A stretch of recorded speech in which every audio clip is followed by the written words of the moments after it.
comment faire pour créer du bien-être au travail, quelles sont les clés aujourd'hui pour être un bon manager et un bon manager.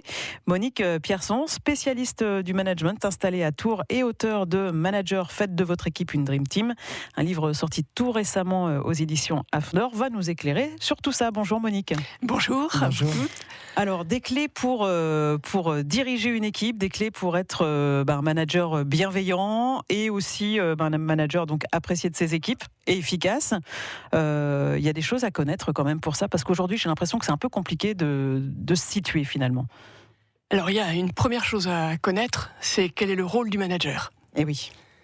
Beaucoup de gens sont promus managers parce qu'ils sont d'excellents experts techniques. Mais c'est pas du tout le même métier.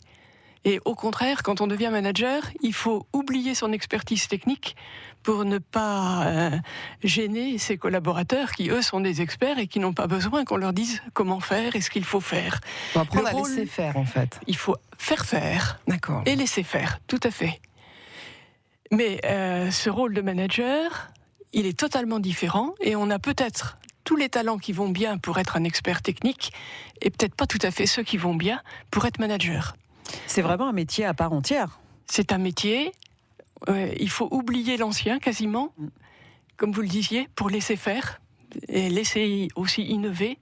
Et ça veut dire qu'on va prendre des risques, ça veut dire qu'on n'est pas celui qui sait tout, et ça veut dire que son rôle, il est surtout d'animer, de donner envie, d'écouter, beaucoup d'écoute. Ça suppose un peu d'humilité.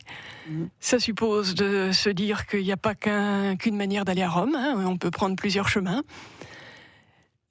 Tout ça prend surtout, pas tellement dans les livres, même si j'en écris. Ça peut être une piste de réflexion, mais ça s'apprend surtout par l'expérience.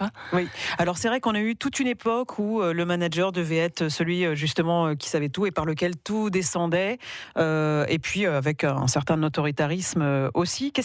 Où est-ce qu'on se situe par rapport à ça aujourd'hui ? Vous faites 180 degrés, vous arrivez à peu près au point où il faut être.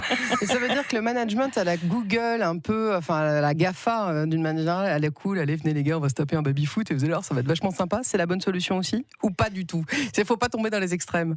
Vous parlez de l'extrême qui en fait ne répond pas au problème fondamental. D'accord. Bon, c'est pas gênant d'avoir un foot, qu'on puisse faire une partie de foot, qu'on ait des locaux agréables, bien au contraire. Mais c'est peut-être pas ce qui est prioritaire.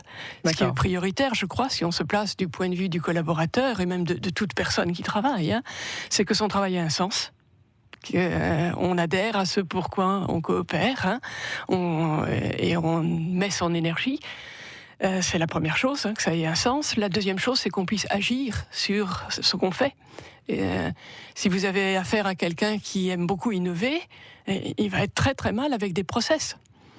A contrario, si vous avez quelqu'un qui panique dès que les choses sont pas bien cadrées et bordées, il appréciera particulièrement d'avoir des règles de repère, d'avoir des process. Ça veut dire qu'on va pas pouvoir manager exactement de la même manière une personne ou l'autre ? Pas du tout, et ça va être le rôle du manager que de détecter comment fonctionne le collaborateur qui est en face de lui pour s'y adapter. C'est pas lui qui a la bonne solution. La bonne solution, c'est son collaborateur qui l'a et à lui de la trouver. Et avec des leviers qui ne vont pas être les mêmes non plus. Donc, certains ont besoin de plus d'encouragement que d'autres, par exemple, plus d'autonomie pour d'autres. Certains ont besoin qu'on leur dise voilà où on va et qu'on les laisse totalement libres sur la manière d'y aller. Et d'autres ont besoin qu'on leur dise tu fais ce premier pas, puis celui-là, puis tu reviendras me voir et on verra comment est-ce qu'on progresse ensemble.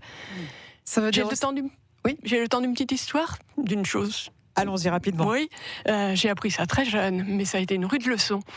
J'étais dans l'industrie pharmaceutique et j'avais convaincu une pharmacienne responsable du conditionnement de changer de poste une personne qui était au conditionnement des suppositoires. À l'époque, ça consistait à une bande d'aluminium qui passait devant vous, des suppositoires qui arrivaient et vous poussiez un suppositoire dans chacune des alvéoles. Elle était parfaite, il manquait jamais un suppositoire et je trouvais vraiment que c'était du gâchis. Donc j'avais convaincu la pharmacienne de la mettre dans un atelier de conditionnement, surveiller une machine. J'étais très fière de moi. Sauf que 8 jours après, la personne est venue en larmes dans le bureau de la pharmacienne en disant « remettez-moi au suppositoire ». Voilà. Alors j'ai quand même voulu comprendre, j'étais pas très fière, parce que quand la pharmacienne est venue me voir, et en fait elle m'a expliqué, c'était tout à fait compréhensible, et c'était erreur de management de ma part, on lui avait pas demandé ce qu'elle aimait. Et elle m'a expliqué, quand je suis au suppositoire, ma tête, elle est à ce qu'on va faire avec mes petits-enfants, ce que je vais leur faire à manger, le film que j'ai regardé hier à la télé. Mais là, à la machine, je peux pas. Donc en fait, elle était là pour gagner sa vie, bien évidemment. Plus elle pouvait s'échapper, donc elle était complètement en automatisme, et sa tête était ailleurs, elle vivait ailleurs. Et voilà qu'on lui disait, il faut être au travail. Voilà. Tout le monde dit, il faut être impliqué, Non, elle voulait faire bien son travail, pas avoir d'ennui au travail. Tout se passait bien, et qu'on lui fiche la paix. Et le boulot était fait. Le boulot était fait. Et bien fait. Et bien fait. Donc ça a été une grande leçon pour moi. J'imagine. Arrêter de penser à la place de l'autre. C'est ce qui est compliqué aussi pour un manager, d'apprendre en faisant des erreurs. On va voir comment on se fait sa place de manager justement dans un instant et comment on favorise le bien-être au travail.